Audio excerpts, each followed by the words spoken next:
Siftecha. C'est un livre qui a été écrit par le Tzemar Tzedek, le troisième rabbi de Lubavitch, quand il avait l'âge de 13 ans. Alors à 13 ans, moi, je n'écrivais pas ce genre de livre. Je ne pense pas vous non plus, mais je ne savais pas lire en hébreu non plus. Mais voilà, lui, il écrivait déjà des livres d'une érudition phénoménale, quoi.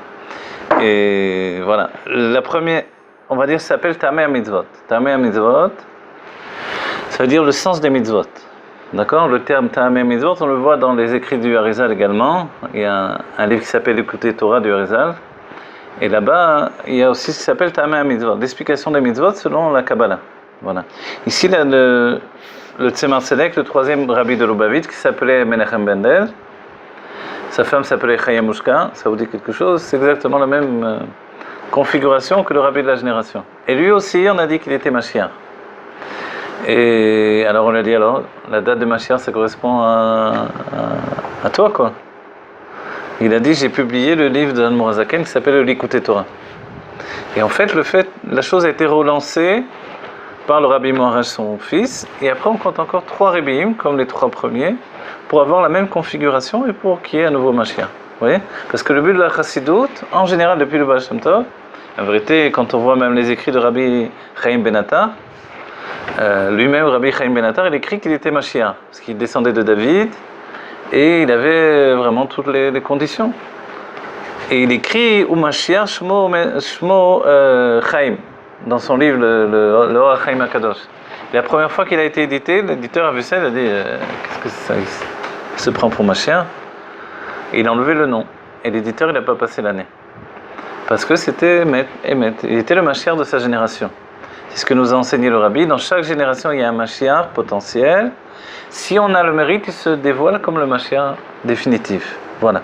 Et en fait, on possède en nous également une part de l'âme du Mashiach qui fait qu'on ressent qui est Mashiach. Et on est capable de le suivre et en fait de le couronner en tant que Mashiach. Vous voyez? Bien qu'il est déjà, comme David HaMelech, couronné par Dieu. Il a des conditions que l'on sait d'après le Rambam. Il doit descendre de David HaMelech. Il doit être, donc en passant par Shlomo, c'est très important, pas les autres fils. Il doit être Ogei Abatora Yomam Valayla.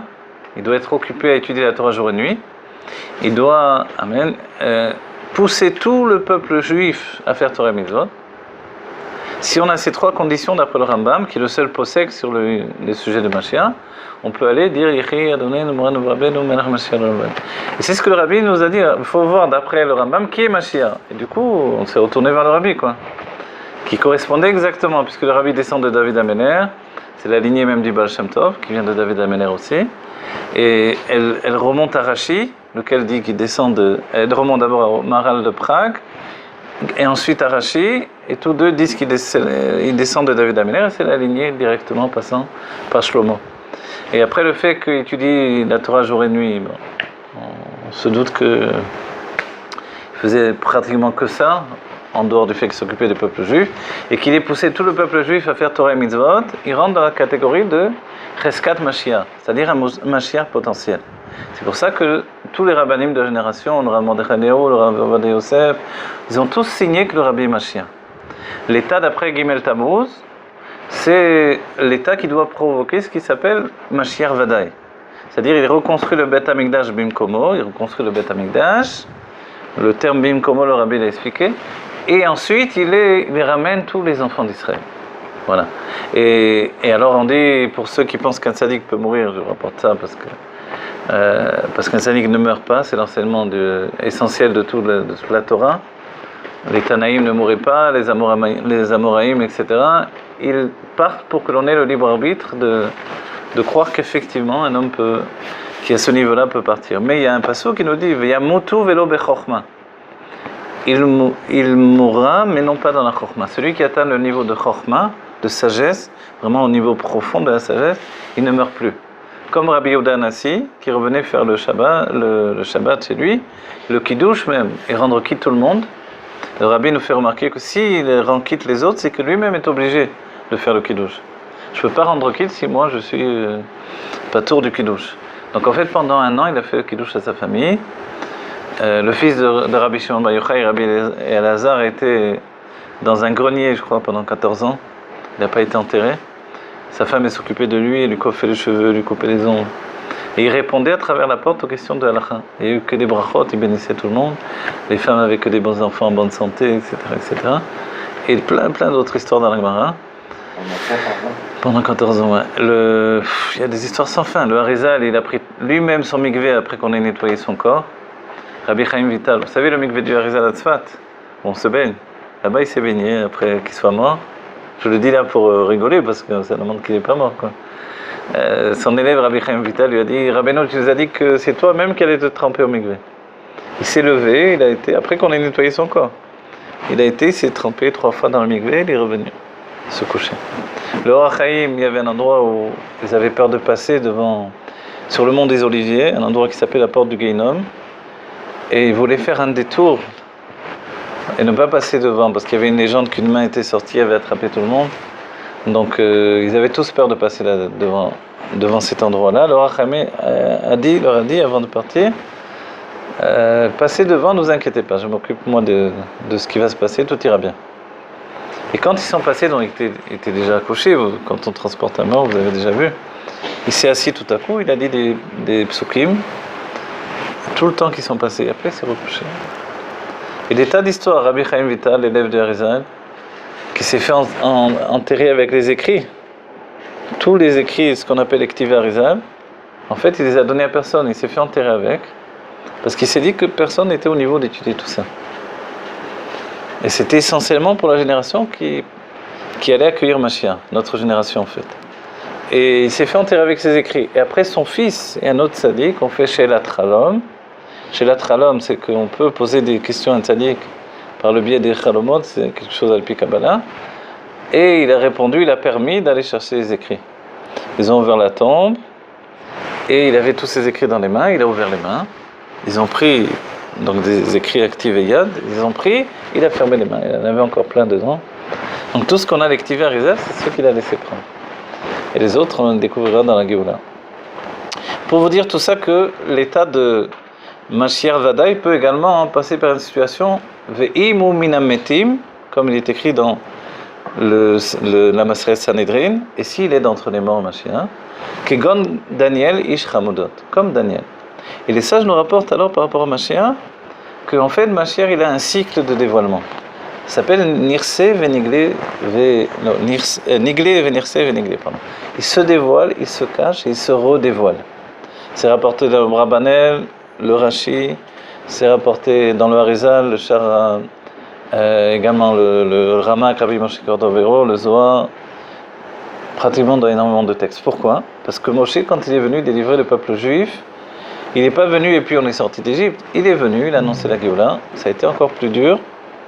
Il n'y a eu qu'un petit groupe qui l'a suivi au début. Ensuite, il est parti. Les sages sont en controverse. Combien de temps il est parti? Certains disent même que la période de 40 ans, c'était ensuite quand il est parti après l'annonce de la Géoula. Et après, il est revenu et tout le peuple juif l'a suivi. C'était la Géoula. Donc en fait, le même système revient avec le Mashiach. Il se dévoile. Un groupe suit le Mashiach, ensuite il se cache, et ensuite il revient. Le Harizal dit, on verra dans le Zohar et dans également le Ramak, l'expression c'est: il va chercher les Nun Sharebina et les apporte au peuple juif, les 50 portes de la sagesse, qui correspondent au dévoilement de la Géoula. L'autre version des choses, on dit, il est écrit, il rentre dans la mort et tue la mort de l'intérieur. C'est spécial tout ça, hein? Et ça, c'est tout ce qui coïncide en fait au dévoilement du Mashiach. Et nous, on rentre dans cette période-là où on attend maintenant la phase du dévoilement du Mashiach. Voilà.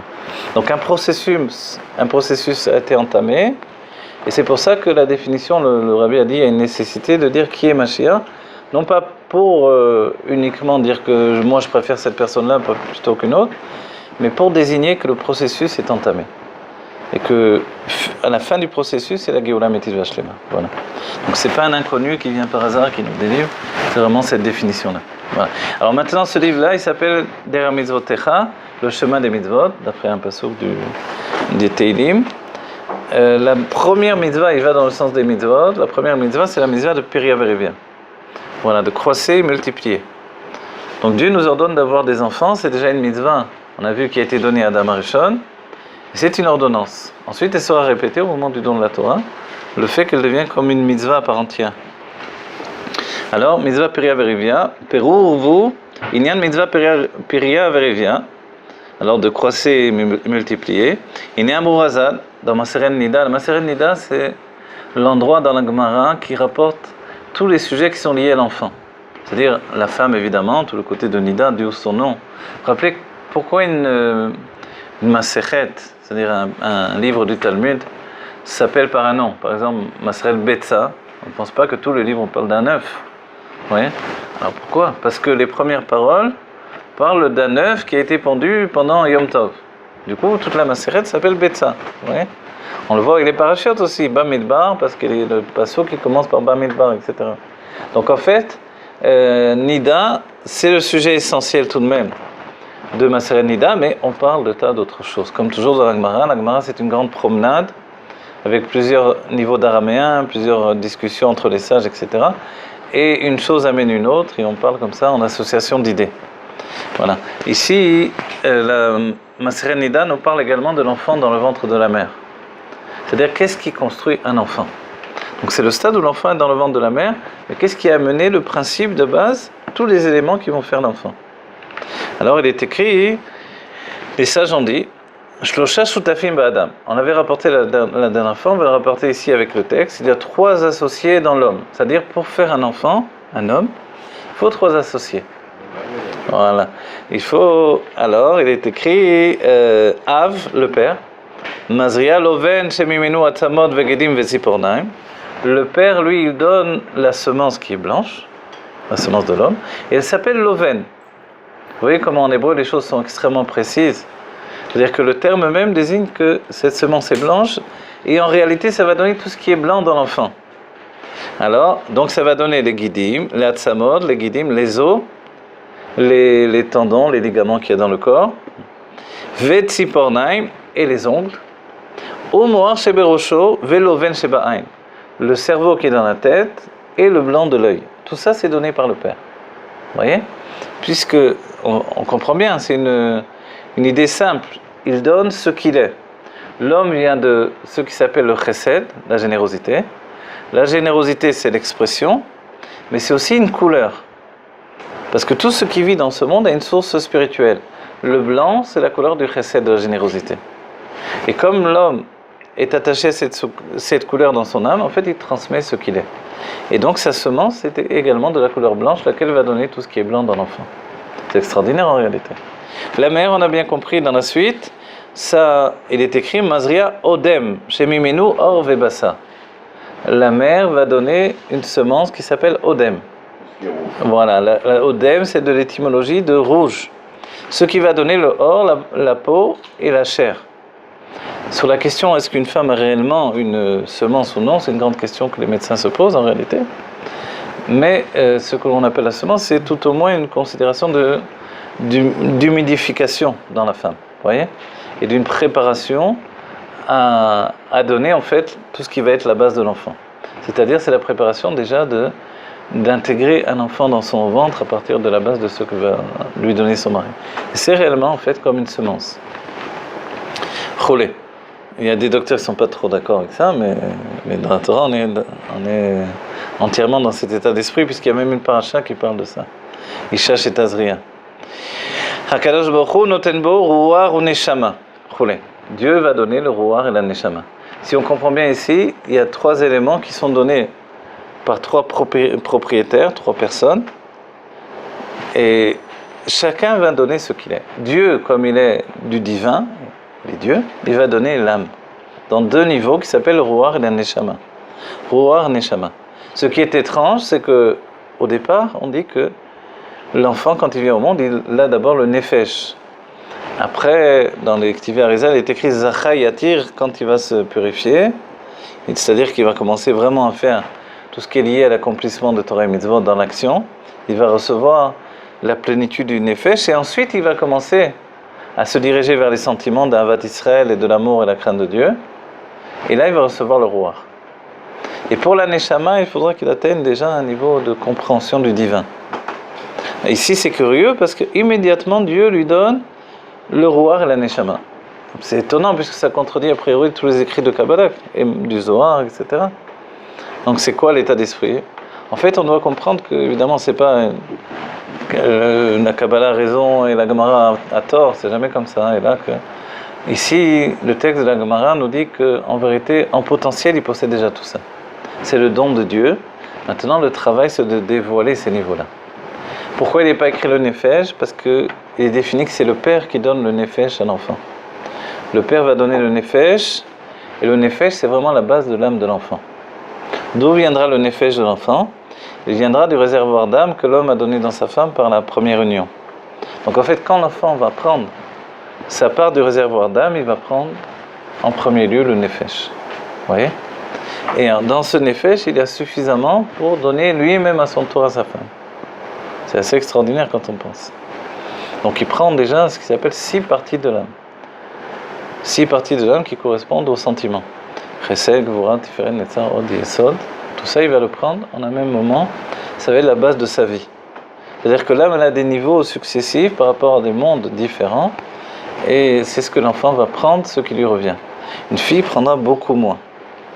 De là, c'est l'enseignement, vous vous rappelez, qui rapportait que Léa devait avoir un garçon. Et elle a vu que sa sœur Rachel, qui venait de donner naissance à Yosef, allait avoir une fille, comme deuxième enfant. Vous vous rappelez cet enseignement-là? Et elle a prié pour sa sœur pour l'intervertir. Que sa sœur reçoive le garçon, et qu'elle reçoive la fille. La fille en question, c'est Léa, la fille de Léa, pardon. C'est, comment ça s'appelle? Dina, voilà, Dina. Et au lieu que Dina naisse chez Rachel, elle est née chez Léa. Voilà. Elle est née chez Léa, mais voilà, il y a un petit problème technique qui s'est passé. Le garçon qui est né chez Rachel s'appelait Binyamin. Au départ, il s'appelait Benoni, le fils de ma pauvreté. Et Yaakov Avinu a changé le nom en Benyamin, le fils du côté droit en fait, Benyamin, vous voyez. Et pourquoi il a changé le nom? Pourquoi elle l'a appelé comme ça d'abord auparavant? En fait, quand il est venu au monde, cet enfant, il lui a pris sa neshama. C'est bien qu'elle n'a pas eu le temps de vivre longtemps, elle est morte. Pourquoi il lui a pris sa neshama? Parce que, on vient de le dire, quand un garçon vient au monde, il prend 6 parts de l'âme. Il prend en fait une grande partie parce qu'il va lui-même donner à sa propre femme un réservoir d'âme. Donc la mère possède en elle, pour chaque enfant, des parties différentes. Pour un garçon, une partie plus grande, et pour une fille, une partie plus petite. Et comme Léa a interverti, elle n'a pas donné en revanche, elle ne pouvait pas donner en revanche, changer le réservoir d'âme. Et lorsque est venu Binyamin, il a pris le réservoir d'âme qui était insuffisant. Alors, pour avoir une vie suffisante, il a pris l'âme de sa mère également. Vous avez compris le niveau technique? Il a pris l'âme de sa mère et elle n'avait plus de vie. Et c'est pour ça qu'elle a appelé Benoni le fils de ma pauvreté. J'avais pas assez d'âme, j'étais pauvre en âme pour lui donner ce qu'il avait besoin. Vous voyez? Donc en fait, on voit que vraiment la naissance, ça participe des niveaux les plus profonds de l'âme. Et l'âme, c'est Dieu qui installe l'âme dans l'homme. La grande question qui se pose, c'est une question que le Rabbi pose. Comment on peut dire que l'homme et la femme sont shutafim avec Akadosh Baruch Hu? Comment on peut dire qu'on est associés? En vérité, tout est Dieu et Dieu fait tout. Donc, s'il donne des enfants, il donne des enfants. C'est même assez compliqué dans les écrits du Harizal d'expliquer que si une femme ne peut pas avoir d'enfants, c'est qu'il y a des raisons profondes. D'entre les cas qui pourraient faire qu'une femme ne peut pas avoir d'enfants, d'entre les cas, ce n'est pas le cas absolu, il y aurait le cas où elle aurait une âme masculine et non pas féminine, comme la femme de Rabbi Akiva par exemple. Dans ce cas-là, pour qu'elle ait un enfant, elle ne possède pas ce qu'il faut en réalité. Physiquement, a priori, elle a un corps de femme, mais son âme n'est pas organisée pour faire ce qui s'appelle alatman, c'est-à-dire donner une élévation vers Dieu, d'une influence qui va faire venir une âme au-dedans d'elle. Alors qu'est-ce qui doit se passer dans ce cas-là pour réparer la chose? Le Harizal nous dit qu'il faut qu'une âme féminine vienne et pénètre au-dedans d'elle. Vous voyez, en fait, on a l'impression qu'on est une seule âme, mais viennent des fois d'autres âmes nous aider à accomplir des choses. Qu'une âme féminine vienne au-dedans d'elle et fasse cet appel-là d'élévation de la demande vers Dieu pour que vienne un enfant. Et comme la plupart du temps, l'âme qui vient, donc elle est féminine, on a bien compris, comme la plupart du temps, c'est l'âme elle-même qui va se donner pour être cet enfant, alors en fait, la plupart du temps, elle enfantera une fille plutôt qu'un garçon. Dans quelques cas, alors, elle pourra faire venir un garçon également. Vous avez compris les techniques divines? Pour nous dire qu'en réalité, c'est vraiment Dieu qui dirige tout ça. Comment on peut dire d'une main de maître, c'est vraiment au-delà de toutes les idées reçues qu'on peut avoir. C'est bien que Dieu, quelquefois, si on va jusqu'au bout de tout ça, il enlève des niveaux d'âme que l'on n'arrive pas à compléter. Par exemple, l'âme se partage en 5 degrés, 5 niveaux. Nefesh, Ruach, Neshama, Chaya, Yechida. Ça, c'est une âme complète. Chacune de ces parties contiennent toutes les autres parties. C'est-à-dire que dans le Nefesh, il y a Nefesh de Nefesh, Ruach de Ruach, Ruach de Nefesh,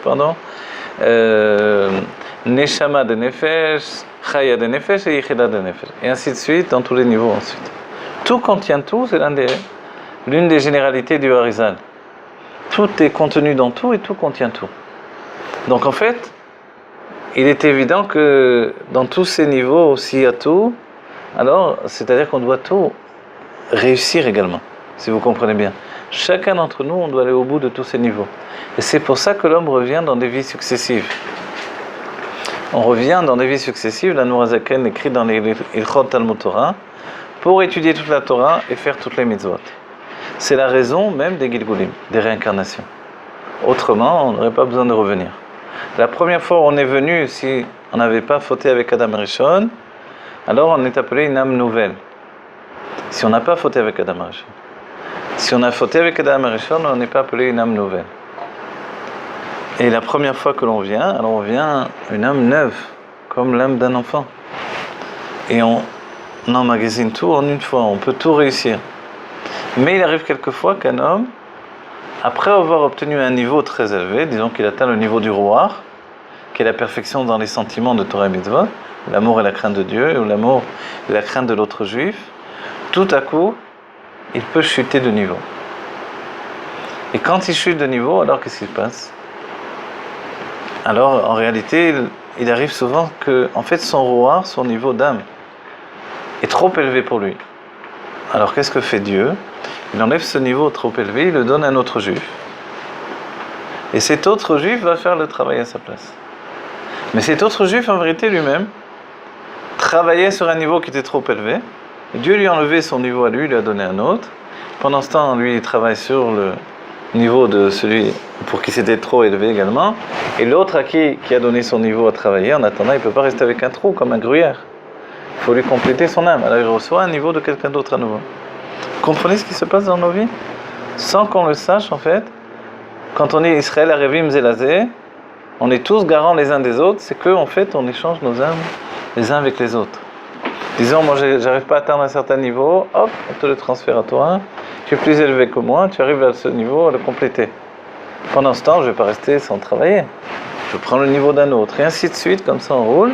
Et quand tout est en place, on monte, on se remet à niveau, etc. Quelquefois, on n'arrive pas à se remettre à niveau. C'est pour ça que l'on revient à nouveau dans un autre Gilgul. Et c'est comme ça, c'est pas évident. Ce qu'il faut souligner, c'est même une halakha dans le Rambam, mais c'est la grande question par rapport aux femmes. Notre but, c'est de donner toute la compréhension sur tout ça. Il est dit que les femmes reviennent en Gilgul également, en réincarnation, mais en fait, c'est pas une chose qui est aussi simple que ça. Et c'est de nombreuses machloket, controverses chez les Mekoubalim. Pourquoi? Parce qu'en fait, on se dit que puisqu'il faut faire Torah et Mitzvot, et que l'homme revient pour étudier toute la Torah et faire toutes les Mitzvot, comprenez bien, c'est pour ça que nous venons au monde. Donc la femme qui n'est pas obligée dans toutes les Mitzvot, Shazman Grama, liées au temps, elle n'aurait pas, a priori, besoin de revenir. Elle n'a pas besoin de revenir. Alors pourquoi elle revient? Parce qu'il est clairement établi qu'il y a des Gilgulim de femmes. L'une des réponses essentielles, c'est qu'elle revient pour son mari. Pour l'aider à s'accomplir dans Torah et Mitzvot. Sans lui, elle ne peut pas s'élever dans son âme, c'est vrai. Mais sans elle, il ne peut pas atteindre cette élévation. Donc en fait, ils sont vraiment liés l'un à l'autre. Sans lui, elle ne peut pas bouger. Une femme qui n'est pas mariée, elle peut étudier tout ce qu'elle veut, c'est du makif. C'est-à-dire, c'est une force d'influence qui va influencer de l'extérieur. Comme on dit, la femme, c'est la maison. C'est quelque chose d'extérieur. Pour que ça soit à l'intérieur d'elle, que ça grandisse à l'intérieur dans le niveau de l'âme, il faut qu'elle se marie. Et dès le moment où elle se marie, toute l'élévation qu'elle permettra chez le mari va l'élever elle-même. Je donne un exemple simple que je donne pour expliquer ça. La rabbinite, la femme là je parle du rabbi, pardon, pas de la rabbinite, c'est un niveau spécial, ce sont des tzadikés. Mais la rabbinite, la femme d'Arav, elle n'a pas étudié les halachot basar vechalav, et melicha, et taruvot, etc. Et pourtant on l'appelle la rabbinite. En fait, la vérité, c'est que dès qu'il s'est élevé, il élève avec elle. Une femme de Rav s'élève avec son mari. En fait, toutes les femmes s'élèvent avec leur mari. Vous comprenez? Et le Rambam dira une halakha très particulière. La femme s'élève avec son mari, mais elle ne descend pas. C'est-à-dire que quand la femme a obtenu un titre d'élévation, elle ne le perd pas. Par exemple, une Bat Kohen, elle est une Bat Kohen. On va dire, mais ça c'est son père, d'accord? C'est une définition qui définit l'âme. Et en fait, l'élévation qu'elle a, elle ne le perd jamais. Si bien que si son mari descend de niveau, elle reste au niveau précédent. Parce que son âme est liée à la Gvora, qui est le fait de recevoir et de garder ce qu'elle possède. Comme on dit dans Birkat Kohanim, Yevarecha Hashem, c'est masculin, Veishmerecha, ça c'est féminin. Il te bénit, ensuite il te donne de garder ce qu'il t'a donné. Parce que si je te donne et que dans 5 minutes il y a un voleur qui te prend tout, ça servait à quoi? Donc Dieu te donne la bénédiction et il te permet de la garder. En fait, qu'est-ce qui permet de garder la bénédiction? C'est grâce à sa femme qui a la force de la gvura, de la rigueur. À un tel degré, donc elle monte avec son mari et elle ne descend pas. Vous voyez, c'est extraordinaire. Mais ça sous-entend également que si elle monte avec lui et ne descend pas, qu'est-ce qui va se passer dans ce cas-là? Alors ça peut être l'une des causes, malheureusement, des divorces aussi. C'est qu'elle s'est élevée avec lui et quand lui chute, elle ne suit pas sa chute. Elle reste dans son niveau d'élévation. Et là, c'est beaucoup plus difficile à vivre. Mais bon, tous les juifs, ce sont des tzadikim aujourd'hui, pas de problème. Dieu bénisse chacun.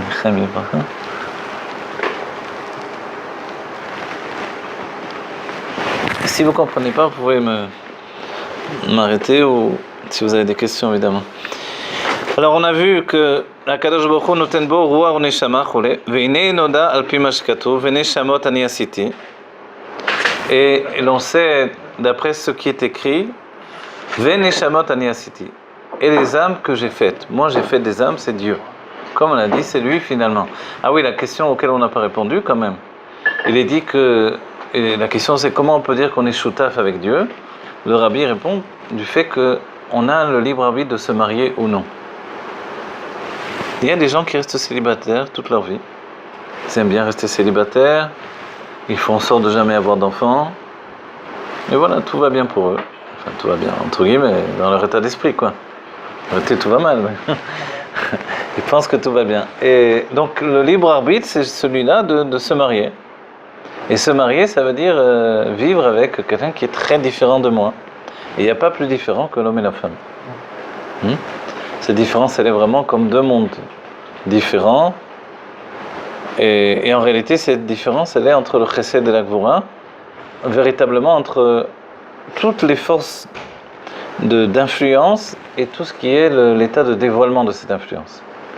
La femme, on dit qu'elle ne donne qu'une seule force au départ du mariage, c'est la malchut, alors que l'homme donne 6 forces, chesed, gvura, tiferet, netzar, od, yesod. On va dire alors tout change en vérité. Et ils sont appelés tous les deux plagé goufa. Dans les chures précédents, on a posé la question, ça veut dire quoi plagé goufa? Le terme veut dire une moitié de corps. C'est curieux qu'on devrait dire une moitié d'âme en vérité, puisque ce sont les âmes qui s'unissent. C'est l'âme de l'homme et de la femme qui font un couple. C'est une âme sœur, comme on dit, donc un homme âme sœur et une femme âme sœur. Donc 2 âmes sœurs qui se réunissent. Et en vérité, c'est une âme qui est séparée en 2, qu'il faudra réunir. Mais la séparation en 2, elle n'est pas en réalité moitié-moitié réellement. Donc, Plag et Goufa, le Rabbi Rachab demande comment c'est. Est-ce que c'est comme ça En travers, c'est au milieu, c'est... Plaque. Plaque, ça veut dire, comment on dit, plaque mincha? Plaque mincha, ça veut dire la moitié de la journée, en fait. La moitié de l'après-midi. Et là aussi, plaque et goufa, c'est une moitié. Cette moitié-là, la réponse du Rabbi Rachab, qui pose la question, c'est en fait que lui est en potentiel et elle est en effectif. Voilà. Et c'est ça tout le point de différence. Donc il a tout ça à donner, tous ses sentiments, mais ces sentiments n'arrivent pas à l'expression. Grâce à elle, il passe au stade de l'expression. Et c'est énorme. C'est-à-dire que toutes les qualités que j'ai ont besoin de s'exprimer, c'est grâce à la femme que l'on peut les exprimer. C'est pas mal d'éléments qui nous donnent de comprendre que la femme, d'abord, fait Messirut Nefesh pour nous. Elle n'a pas de raison de revenir en fait. Elle accepte, sachez qu'elle accepte, elle n'est pas obligée. Dieu ne l'oblige pas à revenir, elle accepte d'elle-même de revenir pour nous aider à réussir. Elle pourrait dire, c'est difficile, je vais venir, je vais en prendre plein la tête, quoi. Faut dire. Je vais venir dans ce monde, je viens de Tzadéket, allez savoir comment je vais repartir. Donc elle pourrait dire, envoie une autre à la place de moi. Et elle accepte quand même de venir pour nous aider. Dans l'idée, est-ce que c'est vraiment notre zivug amiti? Il y a cette question qui se pose dans les textes. Le zivug amiti, a priori, c'est vraiment la moitié de mon âme. Et il y aurait a priori ce qui ne s'appelle pas le zivug amiti. Mais en réalité, on ne sait pas qui est qui et on va vivre de manière entière. Ne vous dérangez pas de manger, hein. Là, si vous voulez, je vous en prie. Voilà, comme ça vous prenez des forces pour étudier. Les repas de Shem Shamim, c'est vraiment ça. C'est quand on prend des forces pour étudier et ça nous donne des forces vraiment. Voilà. Chaim Alebracha. Voilà, moi je ne mange pas, mais je fais les chaim avec vous. Les chaim. Les cuisiniers, ils ne mangent jamais ce qu'ils font.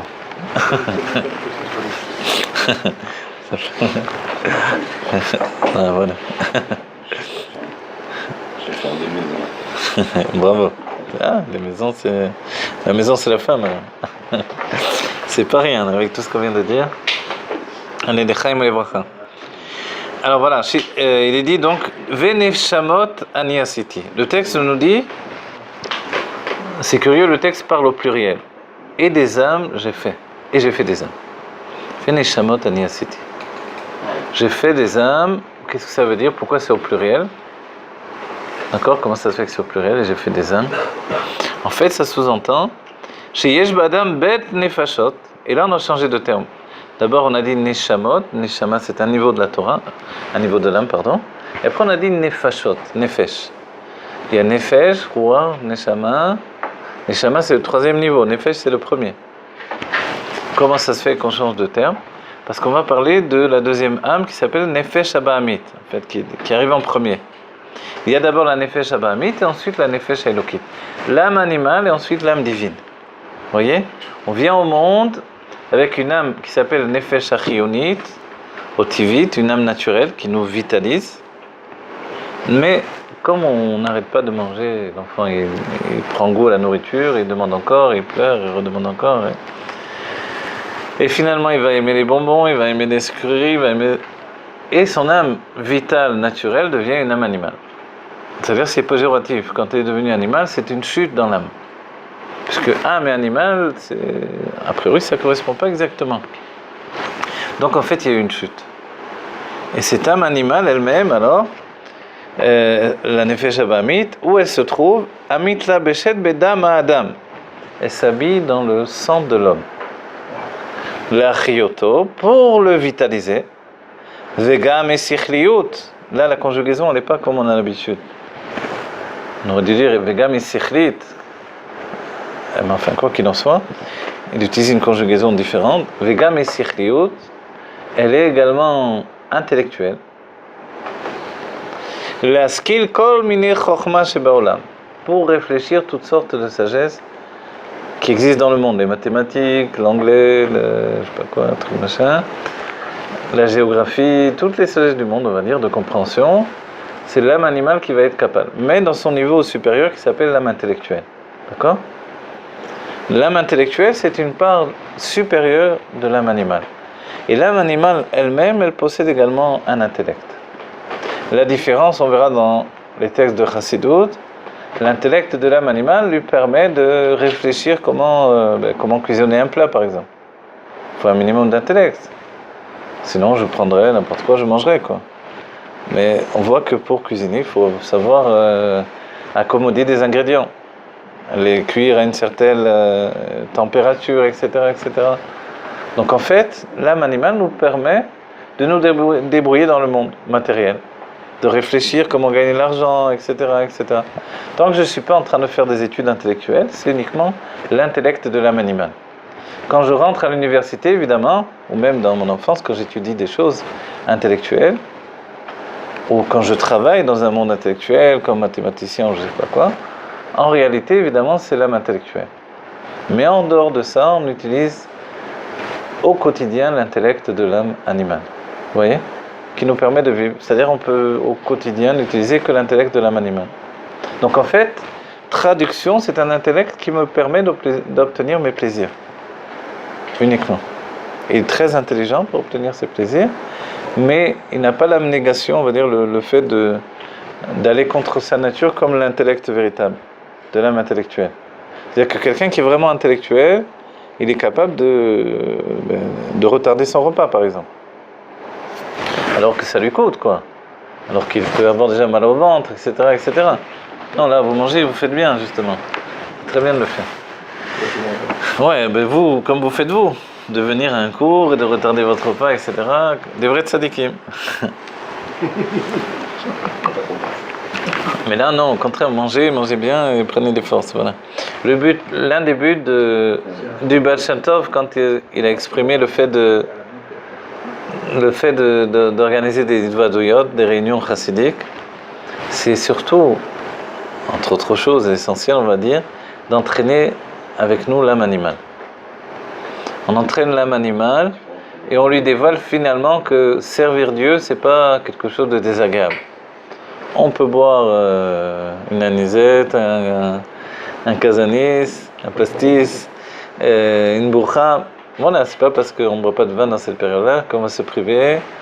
Et on peut manger des bonnes choses, etc. Et ça, l'âme animale, évidemment, elle est intéressée. Mais en réalité, sachez traduire les choses, l'âme animale est intéressée toutes les fois où je suis passionné. Quand j'ai un livre qui me passionne, même si c'est des mathématiques, en principe, elle n'aime pas trop de ça. Mais si ça me passionne vraiment, elle va être intéressée. Si j'étudie la Torah et que ça me passionne, elle va être intéressée également. Ce qu'elle aime, c'est le feu de la vie. Si je viens étudier la Torah et que ça ne me passionne pas du tout, ça me prend la tête.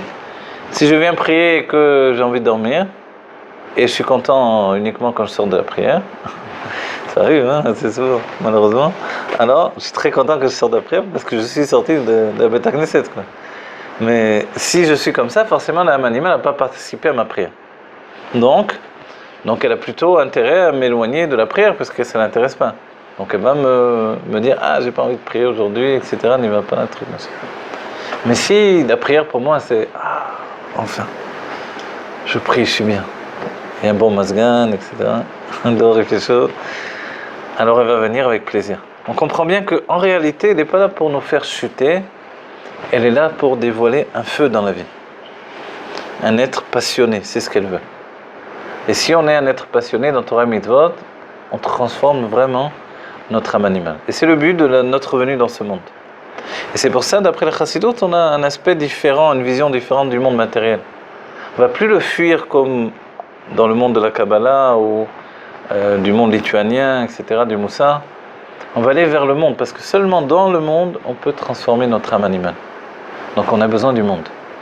On ne peut pas se retirer dans un monastère et dire, voilà, je me coupe du monde, je vais devenir un tzaddik. Si je fais ça, il faut que j'ai un plaisir indépendant. Comme des grands tzaddikim pendant des périodes qui sont retirés du monde. Parce qu'ils n'ont pas de plaisir dans le monde, de toute façon. Ça ne change rien pour eux. Mais quand moi, je me retire du monde et que je pense que j'ai faim, et je me prive, et ci et ça, finalement, mon âme animale, elle va me gâcher la vie, quoi. La personne qui fait ça, en sortant de là, elle risque de chuter terriblement. Donc en fait, le mieux, c'est d'entraîner son âme animale avec ça. On dit dans Chassidut Chabad, il faut jeûner dans un bon repas. Se rouler dans la neige dans un lit douillet. S'isoler dans une foule. C'est-à-dire faire les choses, mais pas de manière chitzonite, superficielle. Être capable de vivre normalement en essayant de faire des choses profondes quand même. Je suis un serviteur de Dieu dans ce monde. Parce que l'essentiel de la création du monde, pourquoi Dieu a créé le monde, Le Midrash nous dira, et c'est ce que va retenir la Chassidut, Dieu a créé le monde pour que lui soit fait une maison ici-bas. Comment on lui fait une maison ici-bas? Justement, quand il s'intègre dans ma vie au quotidien. Il s'intègre dans mon esprit, dans mes sentiments, dans mon âme divine, Dieu est déjà présent. Alors c'est quoi? Où il doit s'intégrer? Dans mon âme animale et intellectuelle.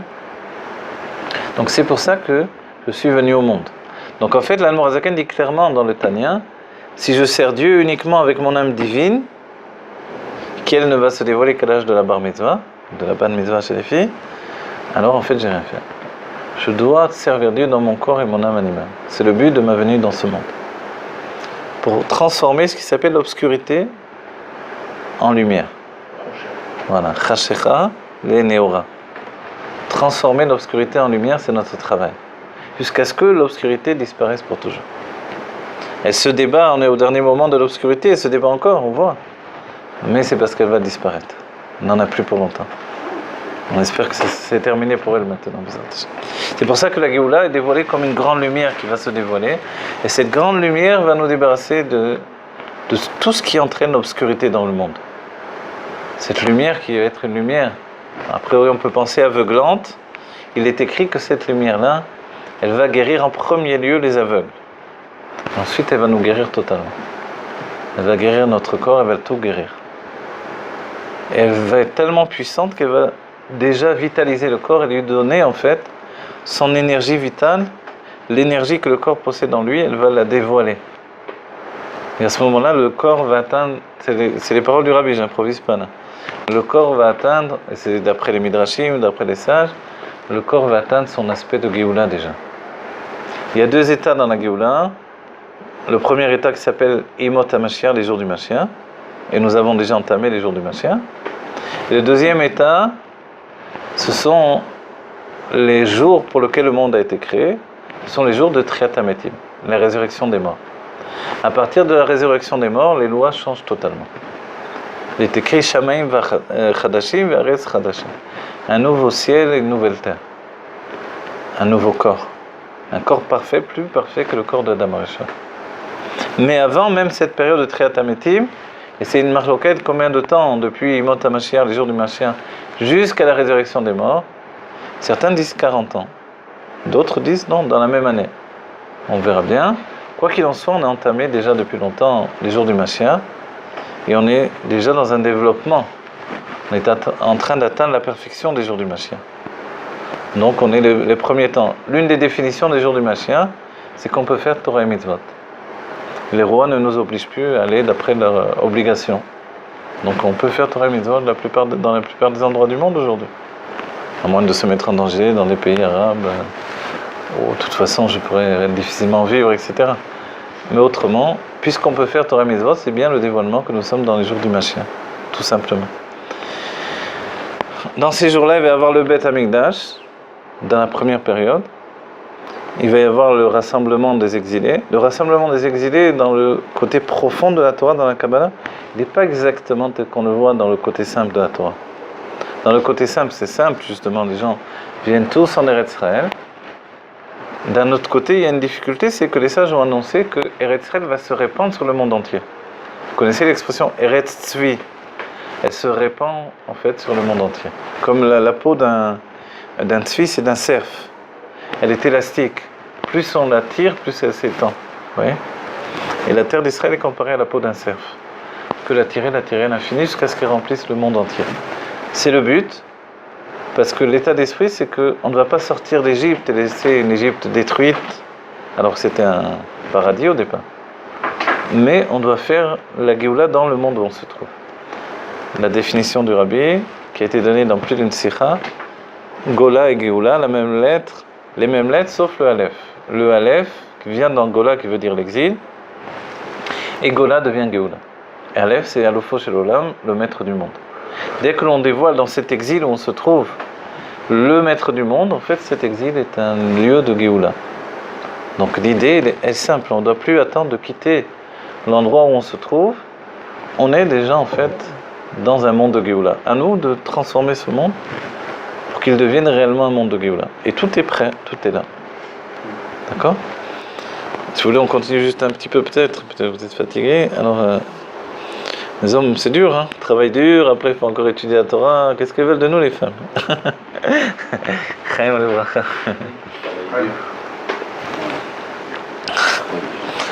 Et si on est en vacances, alors on est encore plus fatigué. Voilà. Alors, la Nefesh Abahamit, elle s'habille dans le sang de l'homme. Vous vous rappelez, il y a une définition, l'homme il s'appelle Adam, Aleph, Dam. Adam, c'est l'élève de Aleph, Dam. C'est le Harizal qui rapporte. Aleph, c'est l'âme divine. Dam, le sang, c'est là où s'habille l'âme animale. Vous voyez? Donc on est partagé en deux. Aleph, ça représente l'âme divine. On a dit Aleph, c'est Alofo Shel Olam, le maître du monde. Donc l'âme divine transmet en fait la lumière du maître du monde. Vous voyez? Et le Dam, c'est le sang, ça représente le corps. Et en réalité, le Rabbi Rachad dira que notre corps est équilibré entre le sang et l'eau. Chesed et Gvura. Gvura, c'est le sang. Et l'eau que l'on boit, on doit boire beaucoup d'eau pour équilibrer justement, pour que notre corps soit tempéré.